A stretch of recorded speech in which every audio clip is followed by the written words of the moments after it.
Hey guys, this is filmmaker producer Eddie Lee Henderson. This is a film watcher, and I dabble. Yeah, you're a filmmaker. You're right. Yeah. So we're here doing a review of Dev Patel's new movie, Monkey Man. We saw it a night or so Monkey ago. Man. Really enjoyed it.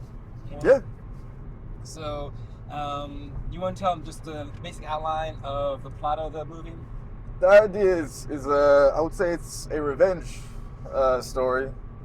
But you probably saw that from the trailers. But what you don't get is it's actually some kind of like redemption. There's like definitely a thing of now getting back that self that you once lost, kind of thing. So it was There's also too almost and I'm thinking about this, almost a Matrix-like thing where that Neo character had to believe that he was Neo character almost in a way. I don't think he believed he was who he was until a certain point, like a spiritual rebirth.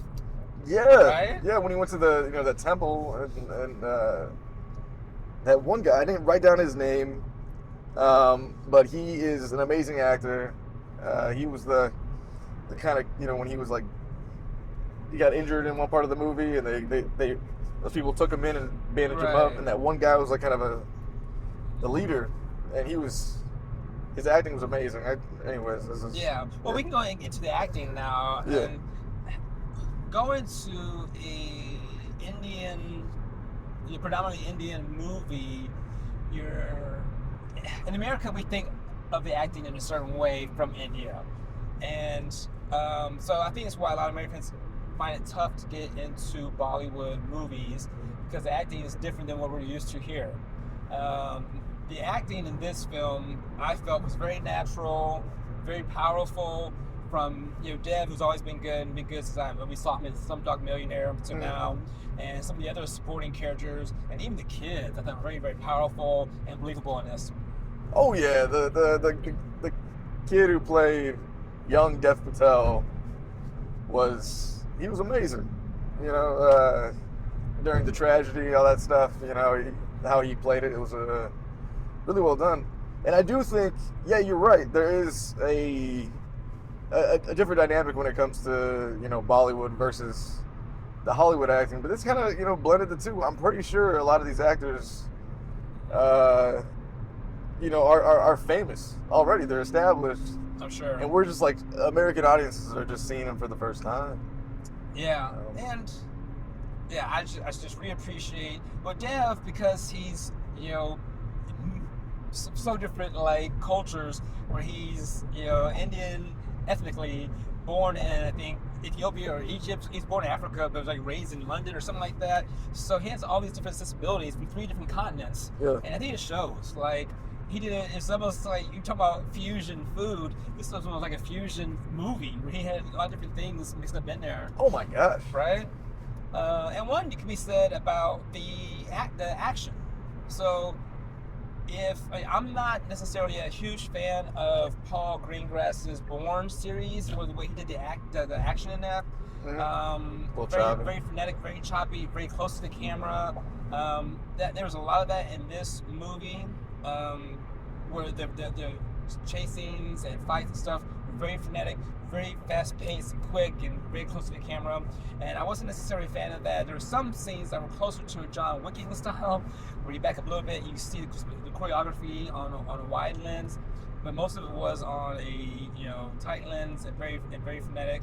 What were your thoughts on just the action and how it was done? I think the action was amazing. Certain moments that they were able to capture, like for instance, there's this one shot where Dev walks in, he's taking on like a gang of bad guys, and the camera pans up and you see like there's a mirrored ceiling, and you can see the whole fight kind of play out from that one angle, and it was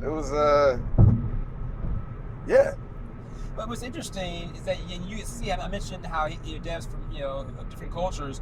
That you can see even his film influences. I saw I think almost like a Kill Bill. Mhm. I saw John Wick. Just a lot of different flavors in that, but it was still uniquely his, still his own voice. And so you wouldn't watch the film and say, oh, he's copying this filmmaker. Like, it's still truly his. You just see his influences. Right, and like they even in the movie, there's even a mention of they do a callback to John Wick, so they're aware. Making that movie, Dev Patel, all of them, they're aware that what they're making, kind of resembles that, but it's so much more. I feel like Keanu Reeves kind of has a limited range of emotions, but here we have Dev Patel, getting so angry that he has like tears coming out of his eyes, things like that, John Wick didn't do in those movies. It's powerful. Yeah, that's interesting. I was looking at one of our actors, Nick Orozco, who was in my film Young Bolsheviks. Hopefully coming out this year. Shameless plug there. But and looking at the scenes that Nick was in, and listen to you talk about Dev, I'm like, oh my gosh, there's not too many actors who can be very strong and like kick ass, and also show you a vulnerability in a character. And Dev definitely showed us that here. He showed us a strength where you believed that he was kicking these guys' asses, but there's also scenes where he was like vulnerable and emotional, and those were just as believable. Right. And some people like, oh gosh, it's hard for me to say this, but you like a Tom Cruise or Denzel, you just see them as strong. I think a lot of times it's hard to really see them as really, really vulnerable. Sometimes you can see them as weaker, but not really vulnerable. Mm-hmm. That makes sense. But that's their brand. That's what they're pushing. That's who they are. But I think not every actor needs to be the full range. Maybe they do. I don't know. Well, some people I don't think so. Yeah. Some people find their place. Right? Yeah. They find their lane, and maybe a person could probably go their whole acting career never crying on camera. That's kind of weird to think about. Right? Like, has Bruce Willis cried on camera? Exactly. So speaking of crying, just quickly, I'm gonna maybe wrap it up with this. Dev was very, very purposeful in how he, talked about social injustices and those people who are marginalized. Yeah. Even if it's just in a chase scene where the vehicles are running, driving past, the people on the street. It's people who are homeless, and there'd be people like laying on the street, poor people. Even just that is very powerful. Yeah. Oh my gosh.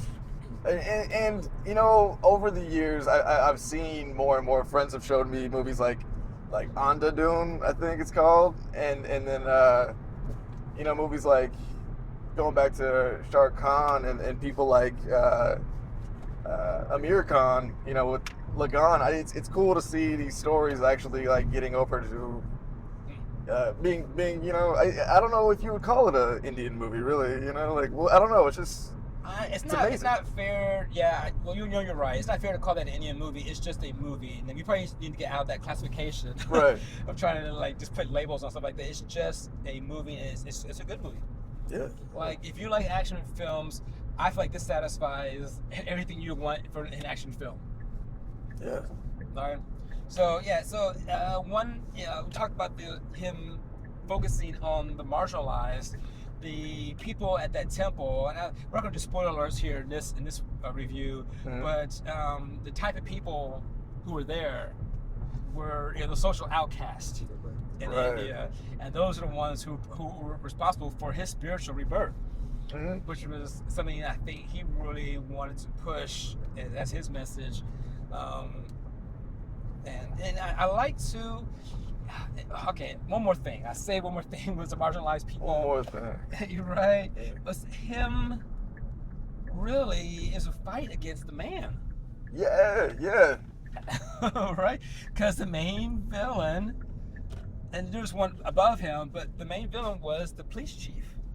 Yes, police chief, played by Sikander Kher. This dude was pretty dastardly. He did a really good job. Yeah. So And I think they did a good job with that. And it's kind of typical. We have like the baddie. You take the baddie out. Oh, there's his boss too. You have to take out too. It all worked. But these were people who were in charge, who were taking advantage of the poor Indian people, and they got their comeuppance.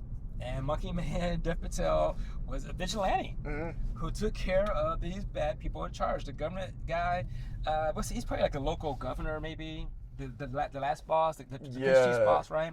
Probably like a local governor or something like that, or magistrate. I forget what the title is over there. He was in some high position of power. But they're the ones who voted to take the land from the people, take from the farmers to put up a resort. I forget what it was. A factory. Yeah. So, powerful film about vigilantism and revenge. Yeah, right? If you want to fight the power, this is the movie to watch. So it's like basically, if the powers that be hurt you and your family, it's okay to go after them. That's almost what Dev Patel is saying. Hey. We'll end it on that note. Are we doing stars or anything? I don't know what we're gonna do. Movie strips, movie reels. How many movie reels are you gonna give us out of 5? I'll give it let's say 10. I like 10 better. 10. I'll give it a solid 8.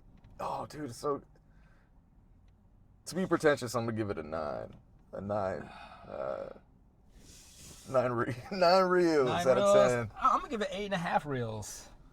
Okay. I'm gonna give it 8.5 reels. 8.5. What is something you would put in a 9? Like, what would you call it? What would be a 9? Oh my gosh.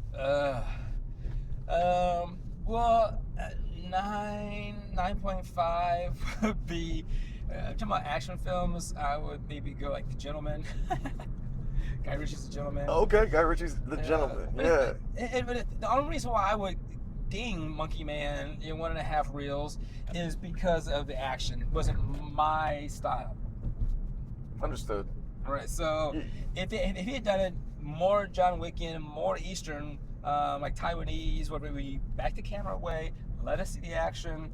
And don't hide sometimes choreography behind. Yeah. I've seen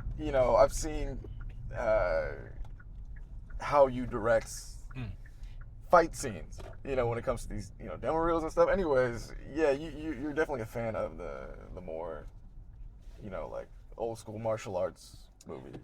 Well, my uncle, growing up when we were in Detroit, one of my uncles, my uncle Chucky, Chucky. Yeah, That's a nice name. It was John Charles Foreman, but everybody called him Chucky. Calls him Chucky to this day. That's cool. But I remember watching, besides WWE or whatever WWF was at that point, with Hulk Hogan and Jake the Snake, we also would watch Bruce Lee movies. And so that's probably where I get that from, just from being a 10-year-old, 12-year-old in Detroit, watching Bruce Lee, watching Enter the Dragon, or whatever, with my uncle. Right. And so to this day, I still favor that type of filming action scenes.